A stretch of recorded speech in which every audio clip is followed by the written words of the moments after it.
And வணக்கம். இன்னைக்கு வந்து ரொம்ப ஒரு ஸ்பெஷலான இன்டர்வியூல தான் நான் உட்காந்துருக்கேன். இந்த இன்டர்வியூல இருக்கிற 2 பேர் பத்தி சொல்லணும்னா, comedy king and comedy kingdom இவங்க 2 பேரும் ஒன்று சேர்ந்தாங்கன்னா கண்டிப்பா வந்து ஒரு பிளாஸ்ட் வந்து கன்ஃபார்ம் இருக்கு. And we have the very lovely Vaigai Puyal sir and our lovely talented director Sundar C sir. 2 பேரும் எப்படி இருக்கீங்க? நல்லா இருக்குமா, நல்லா இருக்கேன். ஒரே நிமிஷம், நம்ம மற்ற விஷயங்கள்லாம் பேசுறதுக்கு முன்னாடி ரொம்ப ஒரு முக்கியமான விஷயம் பண்ணிடணும். ஊரு கண்ணு, உறவு கண்ணு, நாய் கண்ணு, நதி கண்ணு, ஊரு கண்ணு, நல்ல கண்ணு, நல்ல கண்ணு, எல்லா கண்ணும் வந்துட்டு அப்படியே போயிட்டோம். 15 வருஷத்துக்கு அப்புறம் நாங்கள் வந்துட்டு உங்கள் 2 பேரும் காம்பினேஷன் பார்க்க அவ்வளோ எக்ஸைட்டடாக இருக்கும். யார் கண்ணு வச்சாங்களா தெரியல சார். சுத்துனீங்களா இப்போ ஒரு சூடத்தை நடுங்கையில் வைங்க வச்சு ஓகே, சரி விட்டு போயிட்டு பெருங்கையில சுத்திட்டீங்க, மனசார சுத்திட்டீங்க. மனசால அப்படியே என் மனசு மட்டும் இல்லை, பார்க்குற எல்லாரோட மனசால சுத்திட்டேன் சார். சொல்லுங்க சார், ஃபர்ஸ்ட் இந்த காம்பினேஷன் நீங்க 2 பேரும் என்னைக்கு மீட் பண்ணீங்க சார்? ஞாபகம் இருக்கா? தினம் மீட் பண்ணிக்கிட்டே இருக்கான். 20 வருஷமா மீட் பண்ணிக்கிட்டு இருக்கோம். அப்பா, ஆமாம், உண்மையை சொல்லப்போனால் முதல்ல அண்ணனை நான் மீட் பண்ணும்போது அவர் கால் அடிபட்டுருந்துச்சு. கால் அடிபட்டுருந்துச்சு. என்னென்ன அடிபட்ட போது நடிக்க கூப்பிடுறீங்க அப்படின்னு. அப்போ தான் நாங்கள் உட்காந்து பேசி முடிவு பண்ணி அது வந்து வின்னர். ஆமாம், நான் சொல்ல கிரியிலேருந்து வரேன். கிரி வின்னர் தானே ஃபர்ஸ்ட்?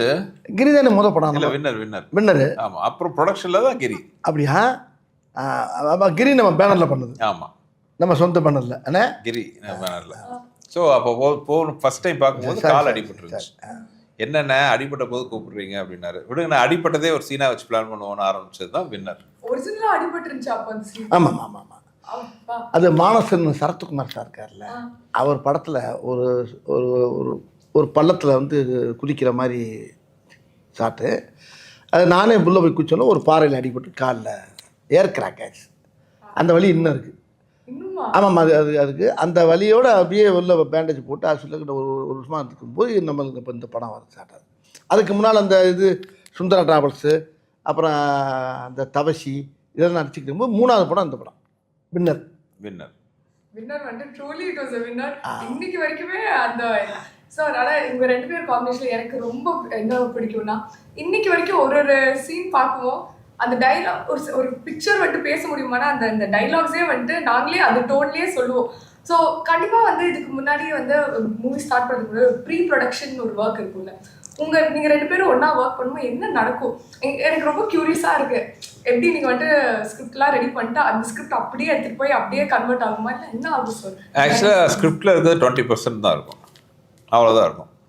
ஏன்னா முதல்ல பார்த்தீங்கன்னா உட்காந்து கதை பேசுவோம். நான் அப்புறம் வெங்கட் என் கூட இருக்கார், ரைட்டர் அவர் இருக்கார், கதை பேசுவோம். ஸோ பேசி முடிச்சதுக்கு இது வந்து ரஃப் டிராஃப்ட், அது லைன் ஐடியா இருக்கும். அதுக்கப்புறம் வந்து அதை ஒரு ஐடியா பண்ணிட்டு அப்புறம் வடிவேலனும் அவங்க நம்ம வெங்கட்லாம் மீட் பண்ணுவாங்க. அது அடுத்த வருஷன் வரும். இது வந்து 50% வருமா? ஆமாம். இப்போ 20% 25% 50% ஆகும். மீதி 50% பார்த்தீங்கன்னா கிட்டத்தட்ட எல்லாமே பார்த்தீங்கன்னா ஷூட்டிங்கில் வந்து டெவலப் ஆகும். அது வந்து ஒரு இனிமையான, பார்க்கவே ரொம்ப சந்தோஷமா இருக்கும். அது இவர் லொக்கேஷனை பார்த்தோன்னே வந்துடும். அப்படி லொக்கேஷன் அமைச்சு கொடுப்பாங்க. ஆண்டவன் செல்ல எங்களுக்கு அமைஞ்சோடனே 2 பேருமே முருகன் சம்மந்தப்பட்ட விஷயங்களை ரொம்ப வணங்கக்கூடிய ஆளுங்க நாங்கள். அவர் சுந்தரனுங்கிறது அது முருகனுடைய பேர் தான். வடிவேல் அதாவது தெய்வத்தை ரொம்ப அதிகமாக ஆன்மீகத்தில் ஈடுபாடு உள்ளவங்க நாங்கள் 2 பேரும். அந்த மாதிரி சேரும்போது உள்ளே போகிறப்ப ஒரு போன உடனே ஸ்பாட்டுக்கு போனாவே இந்த படத்தில் கூட பார்த்தீங்கன்னா போன உடனே மழை பெய்யும். முதல் நாள் ஷூட்டிங் பண்ணி பல மழை பெய்யும். என்ன மழை பெய்யுது அப்படின்னு பார்த்தா இவர் அண்ணே எல்லா ஷூட்டிங்கும் பெய்யும் இல்லை, அதான் இப்போ நிற்கும் பாருங்கள். அப்புறம் நிற்கும், மறுபடியும் எடுப்போம், மறுபடியும் பேயும், மறுபடியும் நிற்கும், மறுபடியும் பேயும், மறுபடியும் இந்த கேப்பில் பூரா எடுத்துக்கிட்டே இருப்போம். அதானே உண்மை? ஆமாம். அந்த மாதிரி லொக்கேஷனே எங்களுக்கு அப்படியே வரும்போது அந்த பூமலை தூவி வசந்தங்கள் வாழ்க அந்த மாதிரி முதல்ல வந்து என்னோட பேனர் ஆரம்பிக்கிறோம். முதல் நாள் ஷூட்டிங் வந்து கும்பகோணத்தில். அப்போ ஒரு 3 வருஷம் அங்கே மழை இல்லை. நான் ஃபஸ்ட்டு நாள் ஷூட்டிங் என் ஓன் ப்ரொடக்ஷன், கிரி மழை பெய்யுது கிரி. இப்போ எனக்கு பயங்கர ஷாக். என்னென்னா நாங்களாம் வெளியில் பிளான் பண்ணியிருந்தோம் ஷூட்டிங், வேறு வழி இல்லாமல் என்னடா பண்ணுறது உள்ள அவசரமாக ஷூட் பண்ணோம். ஃபஸ்ட்டு ஷாட்டு வடிவேலன் வச்சு தான். நீங்கள் அந்த இட்லிக்கு சட்னி கிட்னி தான் இருக்குன்னு சொல்கிற சீன் வந்து கும்பிட்டு திரும்பார். என் பேனரில் வந்து முதல் ஷாட்டு. அப்போ நான் சென்டிமெண்ட்டாக சொன்னேன், நான் முருக பக்தர், முருகர் ஃபோட்டோ கும்பிட்டு திரும்புவார். நான் வந்து சொன்னேன் முருகரை பார்த்துட்டு வடிவேல் திரும்புறாரு, என் பேனர் ஆரம்பிச்சிருங்கன்ட்டு. அது ஆரம்பித்த நல்ல நேரம் மோர் தென் 20 years பேனர் நல்லபடியா போயிட்டு இருக்கு. அன்னைக்கு லைட் இல்லாம எடுத்த சீன் தான் அந்த அக்கா காமெடி. லைட்டே இல்லாம இவ்ளோ ஒரே ஒரு பல்ப் மட்டும் தான் இருந்துச்சு. அந்த லைட் சோர்ஸ்ல எடுத்தது தான் அந்த ஒரு சீன். லைட்டு வெளியில் வெளிச்சது சேர்த்து. ஆமா. உதாரணத்துக்கு ஒன்று சொல்லவா மழையை பற்றி? உதாரணத்துக்கு சொல்லமா நேற்று கேஸ்ட் ஆடியோ ஃபங்க்ஷன் காலையில் 1 மணி நேரம் மழை. எப்படி மழை நின்றுது? இவ்ளோ நாள் full வெயில் கொட்டி எடுத்துச்சு. ஆடியோ ஃபங்க்ஷனுக்கு வரவேற்குது. ஒரு 1.5 மணி நேரம் 2 மணி நேரம் நாங்கள் எல்லோரும் பயந்துட்டோம். அன்றைக்கி என்ன ஆடியோ ஃபங்க்ஷன் என்ன இப்படி பெய்யுது? நாங்கள் எல்லாருக்கும் பெய்யுமா பார்த்தா காலையில் ஒரு மழை அடித்தா அங்கே இடமே குழுன்னு ஆகி போய் இந்த படத்துடைய தயாரிப்பாளர் ஐயா அவரே சொல்கிறார், இன்றைக்கி மழை பெஞ்சு எல்லாரும் வந்து அவ்வளோ நேற்றெல்லாம் சூடு முந்தானத்து, அந்த சூடெல்லாம் இல்லாமல் அழகா குழுன்னு ஊட்டியில் ஆடியோ ஃபங்க்ஷன் நடந்த மாதிரி இருந்துச்சு. ஆனா நான் ஆக்சுவலா ஜென்யூனா யோசிச்சேன், இவ்வளவு நாள் வெயில் போயிட்டே இருக்கே, டக்குனு ஒரு நாள் மழை பெய்யுது. அது என்னைக்கு பாருங்க, மழை சொன்ன கனெக்ட்ல வந்து எங்கேயோ கரெக்ட் ஆகுது. ஓப்பன் ஸ்டேடியம் வேறு, ஓப்பன் ஏரியா. அது ஒரு அரங்கத்து கூட கிடையாது, ஓப்பன் ஏரியா. ஆனால் மழை காலையில் ஒரு 2 மணி நேரம் பெஞ்சுச்சுன்னா அப்போ இந்த படத்துக்கு பெரிய இந்த படத்துடைய அம்சமே வேறு மாதிரி மாறுது. இந்த படம் வந்து எப்படின்னு கேட்டால் ஒரு நல்ல ஸ்கிரிப்டு என்ன செய்யும்னா அதே நம்மளை தேடி வந்து என்னை வந்து எடுங்கடாகும். அது மாதிரி இந்த கதை அதான் எங்களை தேடி வந்து இந்த படத்தை எங்களை 2 பேரும் சீக்கிரம் உடனே எடுத்து உடனே பண்ண சொல்லிடுச்சு. இது ரொம்ப ஃபாஸ்ட்டாக நடந்த விஷயம் அது. இந்த கதை சும்மா பேசலாம், என்ன உண்மையான சும்மா பேசலாம் கட கட கட கட கட கட கடன்னு வேலை முடிஞ்சு டக்கு முடிஞ்சு. ஆனால் ரிலீஸ் தான் லேட்டு எங்களுக்கு, ஏப்ரலில் பண்ணிக்கணும் டப்புன்னு. ஆனால் படம் ஃபாஸ்ட்டாக முடிஞ்சு வேலையெல்லாம் முடிஞ்சு படம் ரெடி. ஆனால் இப்போ பண்ணுற விட பேசாமல் ஏப்ரலில் பண்ணிடலாமா அப்படின்னாரு. ஆனால் ரொம்ப நல்லதுண்ணே, பிள்ளைகள்லாம் பார்க்குறதுக்கு எல்லாருக்கும் நல்ல லீவ் டைம், அருமையான விஷயம் அப்படின்னா கரெக்டாக அதே மாதிரி வந்து அமைஞ்சு அழகாக அன்றைக்கி உங்கள் பக்கத்தில் உட்காந்து பேட்டி கொடுத்துருக்கோம். சார் அதான் சத்தியமாக சொல்லணும்னா சின்ன வயசுலேருந்து வந்து நாங்கள் வந்து உங்கள் காமெடி சீன்ஸ் பார்த்து என்ஜாய் பண்ணாமல் இருந்ததில்ல. இன்னைக்கு வரைக்குமே அது வந்து எவ்வளோ வாட்டி பார்த்தாலும் திருப்பியும் அதே ஒரு எனர்ஜி, அதே ஒரு வைப் வந்து எப்பவுமே இருக்கு. ஸோ கண்டிப்பாக எனக்கு தெரிஞ்ச ஏப்ரலில் ரிலீஸ் பண்ணது ஒரு கிரேட் ஐடியா. ஏன்னா எங்கள் சின்ன ஜென்ரேஷனும் வந்து இதே பார்த்து என்ஜாய் பண்ணுற மாதிரி நல்ல அருமையான டைம் அது. இது ரொம்ப எல்லாருமே எங்கள் ஃபேமிலியில் கூட சொன்னாங்க, ரொம்ப பசுமையான நேரம், குழந்தை குட்டிகளுக்கெல்லாம் ஒரு வந்து ஏன்னா ஒரு திருவிழா மாதிரி. ஆமாம், சம்மருங்கிறது பார்த்தீங்கன்னா ஒரு பக்கம் லீவு, இன்னொரு பக்கம் எல்லா தமிழ்நாடு ஃபுல்லாக மாரியம்மன் கோயில் திருவிழா நடக்கும், எல்லா கோயில் திருவிழா நடக்கும். ஸோ அந்த திருவிழா கொண்டாட்டத்தோட கேங்கஸ் கொண்டாட்டமும் சேர்ந்து சிரிக்கணும் இருக்கும். ஜனங்கள் நல்லா சிரித்து வாழும், சிரிச்சுட்டே இருக்கக்கூடிய அளவுக்கு இந்த படத்தை சுந்தர்ஜி அவர்கள் டைரக்ட் பண்ணியிருக்காரு. படத்தில் அவரும் நடிச்சிருக்காரு. இந்த படத்தில் அவர் ஹீரோவாக நடித்தது எனக்கு, அவர் ஹீரோவாக நடித்து அவர் டைரக்ட் பண்ணனால எங்களுக்கெல்லாம் ரொம்ப சந்தோஷம். ஏன்னா 2 பொறுப்பு 2 ஜாப்பையும் அவர் எடுத்துக்கிட்டார், பிடிச்ச ஜாப்பையும் எடுத்துக்கிட்டார். ஆமாம், எல்லாம் அவரே வச்சுருக்காரு.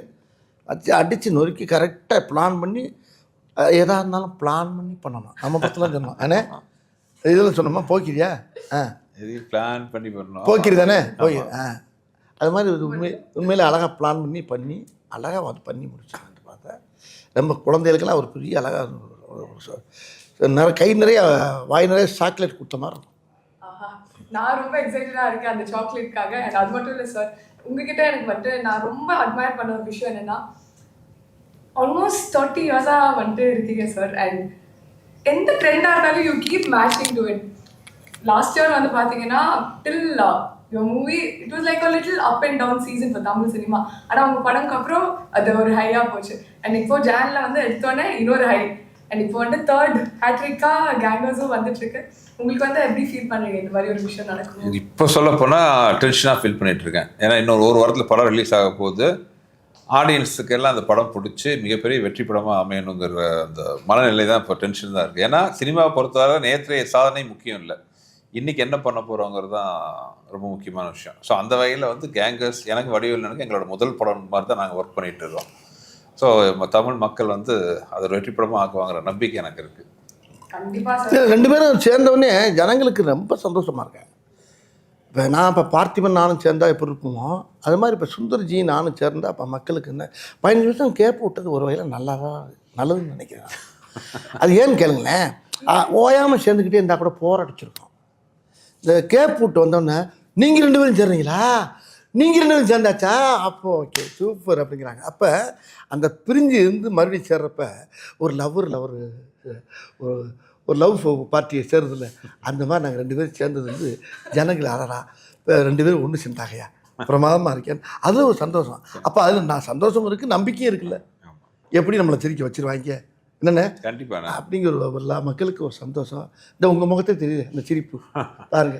ஆனா ஜென்யூனா வந்து ரூம்குள்ள வந்தது உங்க ரெண்டு பேரும் இப்படி உட்காந்துருக்குது ஆட்டோமேட்டிக்கா. அதுதான் சொல்றேன். இப்போ சுந்தர்ஜி வடிவேல்லாவே இப்போ மக்களுக்கு என்னன்னா பரவாயில்லையே அப்போ எங்கள் படத்தை பூரா பின்னால் நாங்கள் என்னென்ன படம் பண்ணுங்கிற பூரா பார்க்குறா. கைப்புள்ளிலேருந்து எல்லா இதுலேருந்து வீரபாகலேருந்து பார்த்துக்கிட்டு வராங்க. எல்லாம் நகரத்துலேருந்து பார்த்துட்டு இதில் வந்து பல வேஷங்கள் பல விஷயங்கள் எல்லா மக்களுக்கு நல்லா தெரியுது. இவங்க ரெண்டு பேரும் சேர்ந்தால் மக்களை ரசிக்க நம்மளை சிரிக்க வைப்பாங்கன்னு ஒவ்வொரு குடும்பமும் ரொம்ப ரசித்து எதிர்பார்த்து அப்படியே குளவரியில் உட்காந்துருக்காங்க. எப்படா ரிலீஸ் ஆகும். ஆமாம், இப்போ கூட என்ன சொன்னார் 18ஆம் தேதி கூட அதே மாதிரி ரிலீஸ் பண்ணுறதுக்கு வாய்ப்பு இருக்குன்னு பார்ப்போம்னேன்னாரு. நான் ரொம்ப ஆர்வமாக இருந்தேன். அப்புறம் இல்லைண்ணே நம்ம 24 பண்ணிடுவோம்னேன்னாரு. டபக்குன்னு இறங்கிடுச்சு. நேம்ஸ் பத்தி பேசாம இருக்க முடியாது. ஒரு வாட்டி உங்க காம்பினேஷன் ஒன்று சேரும் ஐகானிக் நேம்ஸ் வந்திருக்கு. ஸோ அந்த தாட் ப்ராசஸ் என்ன சார்? பின்னாடி உட்காந்து பிளான் பண்ணுவீங்களா இல்லை ஆட்டோமேட்டிக்காக? இல்லை, வித்தியாசமாக இருக்கணும்னு பிளான் பண்ணுவோம். அது அண்ணன் அவரோட ஐடியாவோட வருவார். உட்காந்து பேசி வந்து ஏன்னா ஒரு கேரக்டர் சீன்கிறது ரெண்டாவது. ஹியூமர்னு வரும்போது அந்த கேரக்டரோட லுக்கு, இப்போ நீங்கள் கேங்கர்ஸில் பார்த்தீங்கன்னா அந்த லுக்கே பாருங்கள் அவ்வளோ சூப்பராக இருக்கும். அந்த அந்த மீசைலேருந்து அந்த ஏர்லேருந்து அந்த போட்டுக்கிற காஸ்டியூம் வரைக்கும் எல்லாமே பார்த்தீங்கன்னா அந்த ஒர்க் பண்ணுவோம். So first impression is the best impression. First இம்ப்ரெஷன்னா ஒன்று லுக்கு, இன்னொன்று பேர். அதுக்கப்புறம் தான் வந்து இது ஒரு கைப்புள்ள, ஒரு வீரபாகு, ஒரு வக்கீல் வெடிமுத்து, அந்த மாதிரி இதில் பிடி மாஸ்டர் சிங்காரம். ஸோ அந்த கேரக்டர் பேர் சொல்லும்போதே பார்த்தீங்கன்னா நமக்கு ஒரு நம்மள அறியாமல் முகத்தில் ஒரு புன்னகை வரணும். அது வடிவேலனோட ஃபிக்ஸ் பண்ணி பார்க்கும்போது ஆட்டோமேட்டிக்காக அந்த நேமோட வேல்யூ இன்னும் அதிகமாகிடும். ஓகே. ஸோ எல்லா மூவிஸ்க்கும் வந்து ஒரு லுக் பயங்கரமாக உட்காந்து கியூரேட் பண்ணுங்களா? என்னெல்லாம் யோசிப்பீங்க ஒரு லுக் கியூரேட் பண்ணுறது? பேர் யோசிக்கணும், டைட்டில் யோசிக்கணும், கெட்டப் யோசிக்கணும், என்ன லொக்கேஷன் யோசிக்கணும். எவ்வளோ இருக்குமா அதெல்லாம் சொல்லிட்டு இருந்தால் எவ்வளோ இருக்குண்ணே. இன்னொன்று அது ஒரு சேலஞ்சிங்ல இவர் வடிவேல்னா அவ்வளோ கேரக்டர் பண்ணியிருக்காரு. அப்போ அதுலேருந்து டிஃப்ரென்ஷியேட் பண்ணணும். ஆமாம், எல்லா இதுலேருந்து வேறு வேறு படங்கள் பண்ணிக்கலாம். இப்போ வந்து போக்கிரி பண்ணியிருப்பேன், அது பண்ணியிருப்பேன், ஆதவன் பண்ணியிருப்பேன். இதெல்லாம் இதுலேருந்து மாறுபட்டு வரும் அது. பட் அவருக்குன்னு ஒரு பேட்டர்ன் இருக்குல்ல, அந்த பேட்டர்ன் வந்து சிரிப்பி ஆகலையேன்னா அது ரொம்ப முக்கியம். அது என்கிட்ட வர்றப்ப மட்டும். ஆமாம், வடிவேலன் வரும்போதே பார்த்தீங்கன்னா அந்த ஒரு கெட்டப் நீ அரமனையெல்லாம் வேற மாதிரி இருக்கும். அதெல்லாம் அது வேறு ஸ்டைலில் இருக்கும். என்கிட்ட வர்றப்ப மட்டும் சில நடிகர்களுக்கு தான் பார்த்தீங்கன்னா கெட்டப் சூட் ஆகும். நீங்கள் எல்லாருக்கும் கெட்டப் போட்டுலாம் இது பண்ண முடியாது. சில நடிகர்களுக்கு மட்டும்தான் என்ன கெட்டப் போட்டாலும் அது சூட் ஆகும், நல்லாவும் இருக்கும், அழகாகவும் இருக்கும். நான் சொன்னேன் அவங்கள்ட்ட, இதை நான் சொல்கிறத விட அவர் சொல்கிறப்ப அழகாக இருக்கும். அவர் தான் சொல்லணும் அதை. இப்போ நீங்கள் வடிவேலில் ஃபேஸை மட்டும் வச்சுக்கிட்டு நீங்கள் என்ன வேணாலும் கெட்டப் யோசிக்கலாம். நீங்கள் அந்த மாதிரி ஒரு முகம் அவருக்கு அமைஞ்சிருக்கு. அதை நடிக்கிறதுக்குன்னே பிறந்த ஒரு முகம். நான் ஒரு விஷயம் கேள்விப்பட்டேன்னே, நிறையா டைரக்டர் சொல்கிறது ரொம்ப பேர் என்கிட்ட சொன்னாங்க. நான் ஹீரோயினிக்கு ஆரம்பிக்கும்போது ஹீரோனியை உங்களை மாதிரியே பேசுகிற மாதிரியே நான் கதை சொல்லிக்கிட்டே வருவேன். அந்த கதையில் உங்களை பற்றியே பேசுவேன். நான் பேசிகிட்டே வரும்போது பேசும்போது உங்கள் ட்ரெண்ட்லேயே அந்த பொண்ணுக்கு சொல்லிக் கொடுப்பேன். இப்போ இண்டஸ்ட்ரியில் என்ன ஆகி போச்சுன்னா, அவர் டைரக்டர் சொன்னார் என்கிட்ட, ரொம்ப சத்தம் போட்டான்.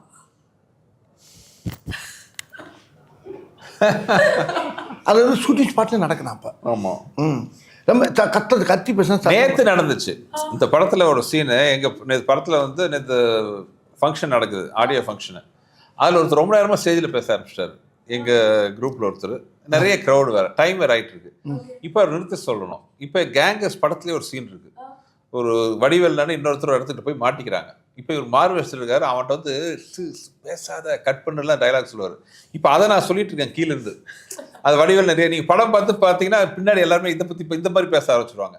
அவர் பேசுகிறாரு, யார் சார் நான் இங்கிருந்து கட்டு போது நிப்பாட்டுங்க, அவரு கட்டு அது வந்துங்கிறாரு. அதாவது இந்த திரையுலகத்தில் எல்லா படங்கள்லையும் வந்து அந்த இந்த நாங்கள் பண்ண ஒவ்வொரு படத்துடைய ட்ரெண்டு, ஒவ்வொரு படத்துக்குள்ள பேசக்கூடிய அந்த மாடுலேஷன்லாம் இப்போ ஹீரோனிக்கெல்லாம் பேச வச்சுட்டாங்க.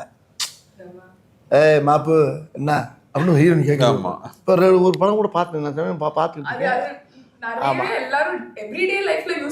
எல்லா இதுலேயும் வர ஆரம்பிச்சிச்சு. இப்போ எல்லா இடத்துலையுமே இந்த சுந்தர்னே என்னுடைய காம்பினேஷன் என்னென்ன பண்ணமோ அது பூராமே வெளியில் எல்லா திரைப்படங்களையும் அங்கங்கே தெளிக்க ஆரம்பிச்சிட்டாங்க.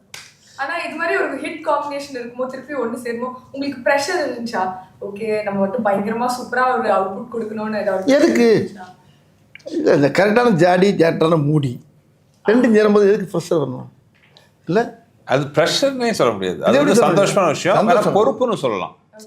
இப்போ உதாரணத்துக்கு பார்த்தீங்கன்னா ஒவ்வொரு படத்துலையும் வந்து நானும் வடிவேலு காம்பினேஷன்லாம் பார்த்தீங்கன்னா சிங்கிள் ஷாட் சீன்ஸ் எல்லாம் ரொம்ப ஃபேமஸ். இப்போ கிரியில் பார்த்தா அந்த இது ஒரே ஷாட்லாம் சொல்லுவார், முட்டுச்சது போய் மாலு விடிய அடித்தாங்க எவ்வளோ நல்லவன்னு சொல்லிட்டாங்கன்னு வரும், அது ஒரு சிங்கிள் ஷாட்டு. அதே மாதிரி வின்னரில் பார்த்தீங்கன்னா அது ஒரே ஷாட் வரும், அது போன மாதம், நான் சொல்கிறது இந்த மாதம். அந்த மாதிரி இந்த ஐக்கானிக்காக சிங்கிள் ஷாட் இதெல்லாம் வரும். ஸோ கேங்கர்ஸ்லையும் அதே மாதிரி ஒரு சிங்கிள் ஷாட்டாக ஒன்று வைக்கணும். ஸோ என்னன்னா அந்த மாதிரி ஒரு நல்ல ஒரு அருமையான மேட்டராக இருக்கணும், ரிப்பிட்டேஷனாக ஆகக்கூடாது. அப்போ அது பொறுப்பு அதிகமாகுது. அப்போ என்ன பண்ணலாம்? ஸோ ஒரு கான்செப்ட் வச்சு ஒரு சீன் பண்ணியிருக்காரு. அந்த சீன் படத்தில் பாருங்கள், அவ்வளோ படத்தில் பார்க்கணும். அது ஒரே சிங்கிள் ஷாட்டில் நான் யாரையும் அடித்தது இல்லைங்கிற ஒரு விஷயத்த வச்சு, நீ அடிச்சியா வில்ல ஒரே வார்த்தை கேட்பான், நீ அடிச்சியான்னு ஒரு கேள்வி, அதுக்கு பதில் எப்படி இருக்குன்றத படத்தில் பாருங்க. அது நீ அடிச்சியா, நான் யாரையுமே அடிச்சதில்லை அப்படின்னு அது அடிச்சதில்லைங்கிறதுக்கு ஒரு பெரிய உதாரணமாக சொல்லுவார். அது வந்து நீங்கள் தேட்டரில் வந்து கை விட்டு விரல விட்டு எண்ண முடியாது எத்தனை அடிச்சது இல்லைன்ட்டு, அவ்வளோ வரும் அது வந்து சிங்கிள் ஷாட்டில் நடிச்சிருக்காரு. அது நாங்கள் எல்லாரும் ஆட வாயை பொழுது பார்த்து ஷார்ட் முடிஞ்சோன்னா நாங்கள் பண்ண எல்லாரும் யூனிட்ல இருந்து அத்தனை பேர் பண்ண வேலை என்ன, எங்களை மாதிரி இதெல்லாம் கை தட்டணும். ஸோ உங்களுக்கு ஒரு போட்டியாகவே சொல்கிறேன், கரெக்டாக அவர் எத்தனை அடிச்சது இல்லைன்னு சொன்னார்னா உங்களுக்கு நான் ப்ரைஸ் தரேன், கரெக்டாக கவுண்ட் பண்ணி சொல்லுங்கள். 24th of April ஃபர்ஸ்ட் போய் நான் எண்ணிட்டு சார் பிரைஸ் சொல்லிட்டீங்க, நான் கரெக்ட்டா கண்டிப்பா இல்ல வடிவேல் நான் போட்டுக்கிற கூலிங் கிளாஸ் இல்ல ஓகே இல்ல, அதாவது அந்த சீன் நினைக்கும் போது இப்போ எனக்கு சிரிப்பு வருது, அவ்வளோ அருமையான ஒரு சீன் அது. படத்தில் பார்க்குறேன், நீங்கள் படத்தில் பார்த்தேன், நான் கூட ட்ரெய்லரில் கொஞ்சம் புடுவாருன்னு பார்த்தேன். அது எப்படி கட் பண்ண, அது எப்படி வச்சுருக்காருன்னா அப்பட்டக மாதிரி இருக்காது, தனியாக வச்சுருக்கேன் அப்படியே. அது பெரிய பெரிய படம், அதான் படம் ஒரு கிரீடம்னா அதில் பெரிய இருக்கக்கூடிய கிரீடத்து முன்னால் இருக்கக்கூடிய பெரிய வைரக்கல் மாதிரி வச்சுருக்காரு. அது மாதிரி நிறைய சீன் இருக்குது, ஆனால் அந்த ஒரு சீன் பேசப்படும் மக்கள் மத்தியில். ஷூட்டிங் அப்போ உங்களுக்கு வந்து எந்த மெமரி ரொம்ப ஃபேவரட்டாக இருந்துச்சு? அந்த இந்த கதை ஒன்று சொல்லுவோம்ல நம்ம இதில் என்ன தலைநகரத்தில் கதை சொல்லுவோம்ல, ஒரு புறா அந்த கதை தலைநகரம் கண்ணில் தூக்கிட்டு போயிடுறாங்க, அந்த மாதிரி அதோட ஜாதி அது. அது கதை சொல்ல ஆரம்பிச்சாவே கட்டில் தூக்கிட்டு போயிடுறாங்களே, கட்டில் முதல் கொண்டு ஆரம்பிக்கிறதுக்கு முன்னாடியே போகிறாங்களா, ஆரம்பிக்கிறதுக்கு போனாங்களா போனதுக்குலாம் ஆரம்பிக்கிறாங்களா டம்முன்னு இல்லை அடுத்த தடவை இதை பார்க்கணும் நினச்சேன், ஏன்னா ஒன்றும் நடக்கலைன்னு, நடந்துருச்சு, நடத்திட்டாங்க அப்படி அந்த மாதிரிலாம் வரும். ஒரு மாதிரி நீங்கள் பேசுகிற கான்வர்சேஷனே அப்படியே வந்து ஃப்ளோவாக தான் எப்பவுமே இருக்குமா? அது மாதிரி ஏமா அது வந்து அப்படியே மனப்படமாக திருக்குறள் மாதிரி உள்ள பயந்து கிடக்குமா, புறஞ்சு கிடக்கு, சீடி மாதிரி கிடக்கு உள்ள மண்டையில். எனக்கு மட்டுமா இருக்கு, உங்க இப்போ எல்லா இங்கே இருக்க ஜென்ரேஷன் எத்தனை ஜென்ரேஷன் வரட்டுமா, அது காலங்காலத்துக்கு எல்லா காலத்தோட சேரும். கண்டிப்பா. அண்ட் இந்த ட்ரெண்ட்னு ஒரு விஷயம் இருக்குல்ல சார், ஒரு படம் பண்ணுவோம் அந்த ஆடியன்ஸ் பல்ஸ்லாம் கேட்ச் பண்ணி, அதுக்கு வந்து நீங்க எக்ஸ்ட்ராவா ஏதாவது ஹோம்ஒர்க் ஏதாவது பண்ணுவீங்களா? பட் என்ன நீங்க பண்ணாலுமே it seems like all generations are like relating to it. அது எதனால ஃபீல் பண்றீங்க? இல்லைங்க, நான் முதல்ல நம்ம ரசிக்கணும், ஒரு விஷயத்தை நம்ம ரசிக்கணும். இன்னொன்று வந்து இப்போ தலைநகரத்தில் டைலாக் வரும், எனக்கு எண்டே கிடையாதுங்கிற மாதிரி, நகைச்சுவைக்கு எண்டே கிடையாது. மக்களை சந்தோஷப்படுத்துனீங்கன்னா அவங்க என்னன்னைக்கு நம்மளை வரவேற்பாங்க, தோண்ட வரும். அது ஒரு விஷயம் முக்கியமாக. ஸோ ஹியூமர் வந்து ஆல்வேஸ் ஹியூமர் ஆகட்டும், என்டர்டெயின்மெண்ட் ஆகட்டும், மக்களை சந்தோஷப்படுத்தினா அவங்க நம்மளை சந்தோஷமாக வச்சுக்குவாங்கிறது என்னோட தாரகம் வந்துடும். ஸோ அதுதான் வந்து நல்லபடியாக வண்டி ஓடிட்டு இருக்குன்னு சொல்லுவாங்க. Okay, nice. And Gangnam if you are more. Let's talk a little bit more about the cast, sir. என்ன இந்த மாதிரி ஒரு மூவி சொன்னோன்னே உங்களுக்கு இமீடியட்டாக இவ்வளோ தான் காஸ்ட் பண்ணணும்னு இருந்துச்சா? என்ன எப்படி ப்ராசஸ்? இல்லை, இந்த படத்தில் அது ஒரு எனக்கு பெரிய ப்ளஸ் பாயிண்ட் என்ன, முதல்ல வந்து நாங்கள் 2 பேரும் உட்காந்து இந்த படம் பண்ணலான்னு முடிவு பண்ணோம். பண்ணதுக்கப்புறம் இந்த கேரக்டருக்கு யாரெல்லாம் போகல, ஏன்னா அந்த படத்தில் ரொம்ப முக்கியமான ஒரு டீம் வந்து கேங்கர்ஸ். ஆக்சுவலாக 2 கேங்கு இருக்குது இல்லை, ஒரு கேங் வந்து எங்கள் கேங்கு, இன்னொன்று வில்லன் கேங். ஸோ எங்கள் கேங்கில் வரும்போது பார்த்தீங்கன்னா நான் வடிவேல்னேன், அப்புறம் அதில் ஹீரோயின் இருக்காங்க கேத்ரின் தெரசா. அது போக பார்த்தீங்கன்னா ஃபஸ்ட் டைம் கூட ஒர்க் பண்ணுறாரு மிஸ்டர் பக்ஸு, அப்புறம் முனிஷ்காந்த், அப்புறம் காளையன். இந்த மாதிரி இவங்களாம் பார்த்தீங்கன்னா கொல்ல குட்டைக்காங்கன்னா சொல்கிறாங்க, யாரும் நம்புவாங்களா? இது இட்லினா சட்னியே நம்பாதுன்னு சொல்கிற மாதிரி இவங்கெல்லாம் சேர்ந்து நாங்களாம் சேர்ந்து கொள்ளையடிக்க போகிறோம். யார்? ஹரிஷ் பேரடி, மைம் கோபி, இந்த அருள் மாதிரி நல்லா ஆஜா வில்லனுங்க. ஆமாம், இவங்கள போய் இந்த கும்பலோடு போய் நாங்கள் போய் கொள்ளையடிக்க போகிறோம். ஸோ இதுவே வந்து ஒரு இன்ட்ரெஸ்டிங்கான, ஏன்னா ஒவ்வொருத்தரும் ஒவ்வொரு மாதிரி இருக்கணும்னு ஆசைப்பட்டோம். Different type of characters. ஒரு சாதாரண ஸ்கூல் வாத்தியார், ஒரு கான்ஸ்டபிள், ஒரு ஆட்டோ டிரைவர், அப்புறம் ரோட்ல இட்லி கடை வச்சிருக்கிறவரு. அதாவது கொள்ளையடிக்கிறதுக்கு தகுதியே இல்லாத கேரக்டர் தான். இதுக்கு நான் தான் தலைவன். ஆமா, கமாண்டோ. கமாண்டோ, அதுக்கு பேர் கமாண்டோ. அந்த கமாண்டோ போடுற பாடு இருக்கு என்ன, அது வந்து அந்த 5. ஆமா, நீங்க வந்து இவங்கெல்லாம் கொள்ளையடிப்பாங்களே, எந்த ஆங்கிள் பார்த்தாலும் இவங்களை பார்த்தா எங்கேயே போய் மாற்றி அடி வாங்கி சாக போறாங்கன்றது. ஸோ அந்த மாதிரி ஒரு கேங் வச்சுக்கிட்டு எப்படி நாங்கள் அடிக்கிறோங்கிறது கதை.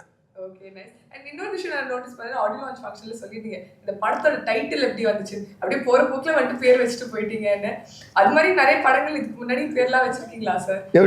நீங்க ஏதாவது சொல்ற ஒரு வார்த்தை வந்துட்டு ஏய் இது நல்லா இருக்கு, இது நம்ம டைட்டிலா யூஸ் பண்ணலாம். ஏமா இதுதான் ரொம்ப இருக்கு எங்க படத்துல வாலிபர் சங்கம், நானும் ரவி, நான் பேசுன டயலாக், எங்க படத்துல பேசுன டயலாக் பூரா டைட்டிலா வச்சு எத்தனை படம் இட்டு கொடுத்துருக்காங்க. நாங்க கொடுக்கல, மத்தவங்க கொடுத்துருக்காங்க. எடுத்துக்கிட்டு எனக்கே தரமாட்டேன்ட்டாங்க. நீங்க வேற என்னண்ணே? கரெக்ட். நான் பட்ட பாட்டு எனக்குள்ள தெரியாது. சார் இன்னொரு விஷயம், உங்க வாய்ஸ்க்கு வந்து உலகத்துல எல்லாருமே ஃபேன்ஸ் சார். அண்ட் நான் வந்து இங்க உட்காந்து என்கிட்ட ஒரு ரெட் லைன் பாட்டு கேட்கலன்னா என்னை வந்து எல்லாரும் திட்டுவாங்க. இல்லையே, இந்த படத்துல இவர் மேல எனக்கு ஒரு சின்ன வருத்தம். என்னாச்சு? இவர் மேல வருத்தம் இப்ப சொல்லிடுறாரு. இப்ப நம்ம நீங்க கேட்டீங்களா, இப்ப பாட சொல்லி கேட்குறீங்களா, இப்ப என்ன இந்த படத்துல பாட வைக்கல.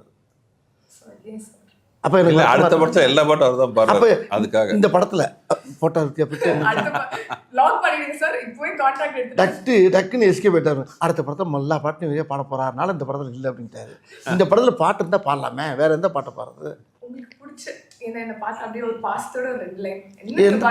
எனக்கு இந்த படத்துல பாட்டு நான் இது வேண்டாம், அடுத்து நீங்க சொன்னீங்க அடுத்த படத்துல எல்லா பாட்டும் இருந்தான்ட்டு. இப்ப அடுத்த ஒரு பாட்டு கொடுத்தாருன்னா போதும், எல்லா பாட்டும் விட்டு போறாரு. பொய்யது இல்ல, நான் சாட்சி. நம்ம வந்து போய் சண்டை போடல, அடுத்த படத்துல எல்லா பாட்டும் நீங்க பாடலாம். இல்லை உண்மையிலே நான் கேட்டேன், ஆனால் ஒரு பாட்டு எதாவது பாடலாமா அப்படின்னு கேட்டேன்னு. ஆக்சுவலாக ரொம்ப ஆசையா இருந்துச்சு. இந்த படம் வேற மாதிரி படம், சாங்லாம் பண்ணிட்டோம். சத்யா மியூசிக் சத்யா ரொம்ப ஃபீல் பண்ணுவாரு. அப்புறம் என்ன பண்ணேன், படத்துலயாச்சும் பாடி விட்டு உள்ள சீனுக்குள்ள பாடிட்டேன். ஆசை எங்கே நிறைவேற்றிட்டேன். ஆமாம், மியூசிக் டேட்டோட இருக்கு பாடணும். நம்ம உள்ள போட்டு பாடி மியூசிக் டேட்டை உள்ள நாங்கள் 2 பேருமே ஒரு பாட்டை எழுதி டியூன் பண்ணி ஒரு பாட்டு படத்தில் வருது. அந்த படத்தில் பா அருணை 1 2 3 4 அப்படி வந்து போயிட்டே இருக்கும். அது வந்து இன்னும் 400 கூட போகும். நாங்கள் என்ஜாய் பண்ணிட்டே இருப்போம். அதே மாதிரி கேங்கர்ஸ் 1 2 3லாம் எதிர்பார்க்கலாமா? நாங்கள் கண்டிப்பாக இது வந்து கேங்கர்ஸோட ஃபர்ஸ்ட் பார்ட். இது வந்து கண்டினியூஸாக இனிமேல் கேங்கர்ஸ் ஊராக போய் கொள்ளடிப்போம். Okay, nice sir, thank you so much. உங்கள் 2 பேருக்குமே wishing you love, success and எல்லாமே இந்த வேர்ல்ட். நாங்கள் ரொம்ப எக்ஸைட்டடாக இருக்கோம். April 24th மறக்காம கேங்கர்ஸ் போய் தியேட்டர்ஸில் பாருங்க. தேங்க்யூ.